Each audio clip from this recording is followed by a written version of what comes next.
Bachmann. Martin Bachmann is a real man for the front. Before he has hit African ground, he had already successfully executed giant building projects like railways and highways in the steppes of Asia, or 7,000 mega power plants in the high mountains of Latin America. And when we met the first time, he was heading the active management division of one of the largest investment groups in Sub-Sahara Africa, with billions of capital.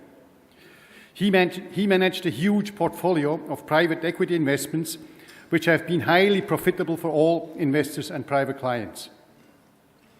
He was active all over the Sub-Sahara region in the infrastructure, industry, energy, real estate, mining, hospitality, and timber sector. So all over through the industries. And then I became the human resources director of his team.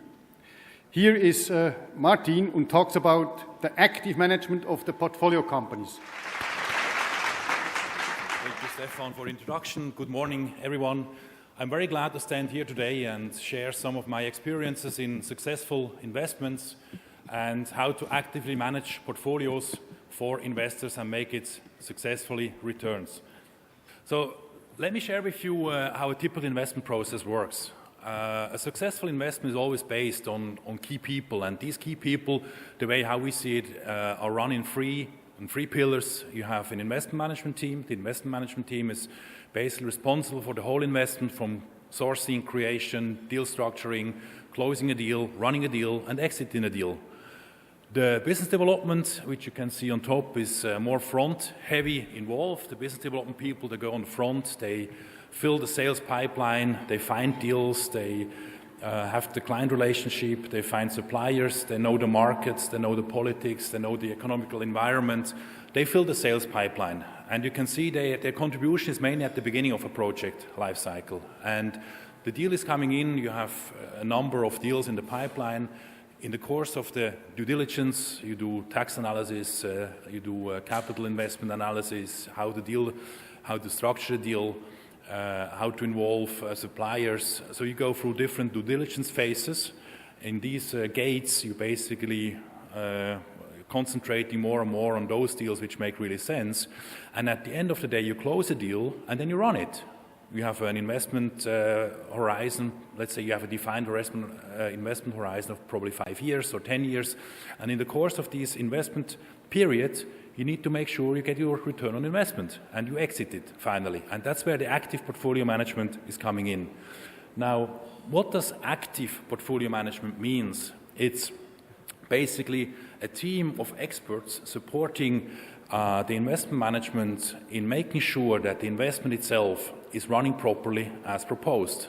I mean, we all know nice PowerPoints, an investment, a business case, business plan, nice PowerPoints, hockey stick, ROIs, 20%, 5 years through, all fine and nice. Now, my team, we're coming in and saying, okay, the worst thing for me is if an investment management team on paper produces a case, an investment case, signs a deal, SPA, an investment minority stake in a brownfield investment or a greenfield investment, comes to me and says, here's the deal, now make sure over the next 5 years you bring the 20% ROI, let's go. And I've not been involved before. So an active management, in the best case, is involved in the early stage. We have experts in our field. Let's say we have mining investments, so we have geologists, we have mining experts, we have production experts for melting plants, etc. And we are involved in the early stage. So let me give you a real example here. We have seen in the previous presentation economical growth. Cities are growing. All this economical growth is based on infrastructure. So we need to invest in infrastructure. We need power, we need water supply, we need sewage, sanitation, we need transportation, highways, ports. All these needs cement. You need cement facilities to produce concrete, etc., to build the infrastructure, as we all know.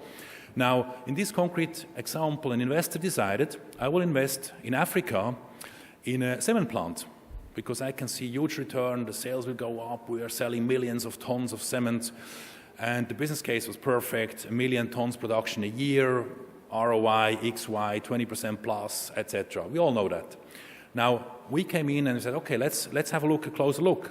what are the supply channels, where is the clinker coming from, how is this mill really working, what is the technology behind, what are the sales channels, etc. So from the technical side, we're then supporting, let's say, the banking guys in their PowerPoint presentation on how this deal could work. We are involved in negotiations in the contract negotiations. In this concrete example, it was a minority stake, less than 50%. So I said, look, let's make sure we have, for example, in the board, 2 out of 5 seats. Let's make sure we can appoint either a CEO or COO and probably the finance person, CFO.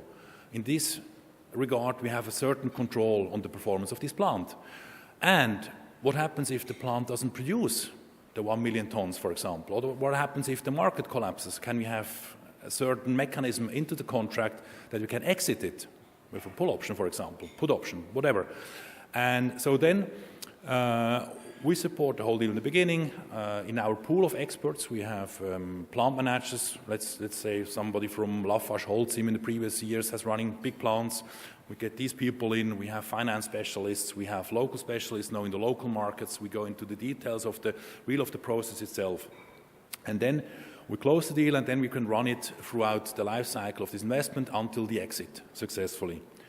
So as this example here, cement plant, the investment is done, we come in, we see how the plant is working, we go and have a look technically, we see, okay, there's a mill, there's clinker coming in, the clinker is milled, and the cement is sold. Now, in this concrete case, we realized in the business case we had 1 million tons a year. In fact, we were real short, so the plant produced only about 500,000-600,000 tons a year. What to do? You never achieve your ROI in this case. Well, we found out if our technical guys, and don't forget, we are investors, so invest in something existing. So we trust that the management there knows what they're doing, and they know what they're doing. They know much better than we as an investor, for example, as an outsider, how the market looks like, how the sales channel is. But from the technical perspective, we were able to tell him, look, for example, let's have a look in the plant. And in this case, it was a simple thing. It was an African country, but the excuse was, or let's say the reason was there's rain. Now, they buy the clinker in small blocks like this, and there was rain. And because it was rain, this clinker got wet. Now, we found out that in the whole process, the clinker, when it's milled, needs to be dried. And because it was wet and it has a huge surface, it took much longer to dry the clinker and to mill it. So we simply said, why don't you buy the clinker in big blocks? Less surface, less wet, shorter time, shorter dryer, higher output. So simple example of how operationally you can influence a production facility. Now, these are the processes here. As another example, an investor invests in hotels, let's say hospitality. Now, very often it's the case, it's not Marriott, Hyatt, Hilton, you name it, who is building the hotel and owning it. It's probably an investor owning the property, signing an operational contract with an Accor, tell them, okay, these are the conditions, that's the profit sharing, and let's run it. In our case, in this case here, the investor said, I will buy a whole property, the land, everything with real estate development and the hotel. I will then reallocate the operating contract with new terms, which are in favor of, for the investor. And we will say we will not just buy the hotel, but we invest as well. So after investment, we further invest and we refurbish this whole thing. So that's what happened. We then stripped out the hotel and we created a new, let's say, new rooms, new layouts, etc., which then allows you to increase the room rates and the occupancy rate went up, etc. So that's what I mean with active portfolio management. In this case here, we, from the owner side, we appointed the architect, we appointed the MEP planners, we appointed then finally the one who made the tender for the contractors. We participate in the contractor evaluation.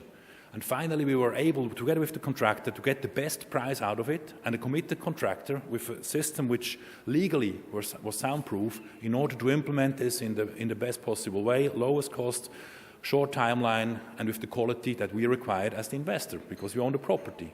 And like this, we were able to increase the net asset value of the investment, get our ROI throughout the period of the operation, and then have an exit plan in year, whatever, 5, you define it. Now, I can give you, now my background is engineer. I'm not a banker. And why I'm standing here, actually, it's not my world investment. As an engineer, I'm hired by investor to calculate the structure, probably. But as me as an engineer running big projects globally, I then came into the investment world by providing the background of how to manage company and how to implement large infrastructure projects with all aspects. And you can see this BOB. As you all are aware, BOB is an Arabic word and stands for the gate. So as a young engineer, I was in Damascus in Syria. And as you probably, when you know, Damascus is an old city has an old wall, and it has the Bab Sharqi and the Bab Duma and the Bab Kishan.